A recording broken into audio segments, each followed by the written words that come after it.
শিক্ষা দুর্নীতি মামলায় আলিপুর আদালতে চূড়ান্ত চার্জশিট দিল সিবিআই। শিক্ষক নিয়োগ দুর্নীতি মামলায় আলিপুর কোর্টে সিবিআইয়ের 4টি চার্জশিট জমা পড়ল। সিবিআইয়ের ফাইনাল 4টি চার্জশিটেই পার্থ চট্টোপাধ্যায়ের নাম রয়েছে। চার্জশিটে সাক্ষী হিসেবে থাকা 3 জনকে অভিযুক্ত বলে উল্লেখ, এমনটাই সূত্রের খবর। অভিযুক্ত হিসেবে এক আমলার নামেরও উল্লেখ রয়েছে এই সিবিআইয়ের চার্জশিটে, এমনটাই সূত্র মারফত জানা যাচ্ছে। শিক্ষা নিয়োগ দুর্নীতি মামলায় আলিপুর আদালতে চূড়ান্ত চার্জশিট দিল সিবিআই।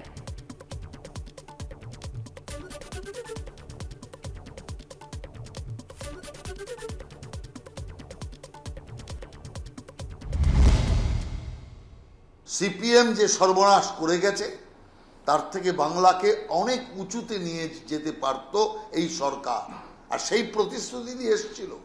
কিন্তু সিপিএম যেখানে ছেড়ে গেছে সেখান থেকে আরো নিচের দিকে নিয়ে চলে যাচ্ছে। শিক্ষা, সংস্কৃতি, স্বাস্থ্য, পরিকাঠামো, বিদ্যুৎ ব্যবস্থা সব দিক দিয়ে পশ্চিম বাংলাকে শেষ করে দিচ্ছে এই তৃণমূল সরকার, চোরেদের সরকার। পার্থ চ্যাটার্জি মন্ত্রী, শিক্ষামন্ত্রী সরে গিয়ে অন্য দপ্তরের মন্ত্রী, আবার শিক্ষামন্ত্রী। লুঠের চক্রটাকে ঠিকমতো চালাতে হবে, ফলে তার নাম থাকবেই। তারপরে অপার সংসারের টাকা, তারপরে ওর সঙ্গে সাথে বাঁয়ে ডাইনে অফিসার যারা আছেন শিক্ষা দপ্তরে, প্রাইমারি, সেকেন্ডারি, এসএসসি সব জেলে, তো ওনার নাম তো থাকবেই। কিন্তু উনি যার মুশকিল আসান তার নাম কোথায়?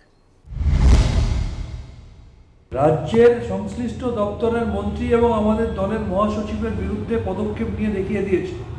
অন্যদিকে এই নিয়োগ দুর্নীতি কাণ্ডে মিডলম্যান প্রসন্ন রায়, যে দীর্ঘদিন জেল খেটে সদ্য জামিনে বাইরে এসছে, তার বাড়িতে ভারতীয় জনতা পার্টির প্রাক্তন রাজ্য সভাপতি ও সর্বভারতীয় সহসভাপতির কোটি টাকার প্রপার্টি দলিল পাওয়া গেছে। আজকে ইডি কেন তার কৃষকরা স্পর্শ করছে না, কেন তাকে তদন্তের আওতায় আনছে না? অবসরের পর সরকারি সুবিধা পাচ্ছেন না, প্রবীণ এক স্কুল শিক্ষকের অভিযোগের প্রেক্ষিতে রাজ্য সরকারের ভূমিকা নিয়ে কার্যত বিরক্তি প্রকাশ করলেন বিচারপতি অভিজিৎ গঙ্গোপাধ্যায়। বললেন, কি হচ্ছে এই রাজ্যে, আমাকে আর কিছু বলতে বাধ্য করবেন না। কি হচ্ছে এই রাজ্যে? ছি ছি ছি, ভগবান বৃদ্ধ হয়েছেন, গোলযোগ সইতে পারেন না। দক্ষিণ 24 পরগনার এক স্কুল শিক্ষকের অবসরকালীন সুযোগ সুবিধা না পাওয়ার অভিযোগ সংক্রান্ত মামলায় রাজ্য সরকারের ভূমিকায় এভাবেই বিরক্তি প্রকাশ করলেন বিচারপতি অভিজিৎ গঙ্গোপাধ্যায়। আর সেই প্রসঙ্গেই তার গলায় কার্যত উঠে এলো মনোজ মিত্রের বিখ্যাত নরক গুলজার নাটকের একটি গানের সেই বিখ্যাত লাইনগুলি, যদিও একটু এদিক ওদিক করে। জরুরি অবস্থার সময় মনোজ মিত্রর বিখ্যাত এই নাটকের গানের লাইনগুলি ছিল, কথা বলো না, কেউ শব্দ করো না, ভগবান নিদ্রা গিয়েছেন, গোলযোগ সইতে পারেন না, পিতামহ ব্রহ্মা ঘুমোচ্ছেন, আর দেবর্ষী নারদ নেচে নেচে এই গান গাইছেন। এই ছিল দৃশ্য। নাটকটি আগাগোড়া সরস। আর ক্ষুব্ধ বিচারপতি গঙ্গোপাধ্যায় সোমবার ইজলাসে বললেন, ভগবান বৃদ্ধ হয়েছেন, গোলযোগ সইতে পারেন না। গোসাবার ছোট মোল্লাখালী প্রাথমিক স্কুলে শিক্ষকতা করতেন কানাই চট্টোপাধ্যায়। তার দাবি, অসুস্থতার কারণে 2008 সালে 3 মাসের জন্য ছুটি নেন। অভিযোগ, তারপর আর তাকে স্কুলে যোগ দিতেই দেওয়া হয়নি। এরপর 2014 সালে অবসর গ্রহণের পর থেকে কোনো সরকারি সুযোগ সুবিধাও তিনি পাচ্ছেন না বলে দাবি। অবসরকালীন সুযোগ সুবিধা না পেয়ে হাইকোর্টের দ্বারস্থ হন অবসরপ্রাপ্ত শিক্ষক।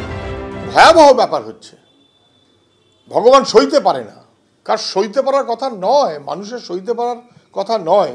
যা চলছে পশ্চিমবাংলায়, দুর্নীতি শিক্ষাক্ষেত্রে এবং সর্বত্র ভয়াবহ।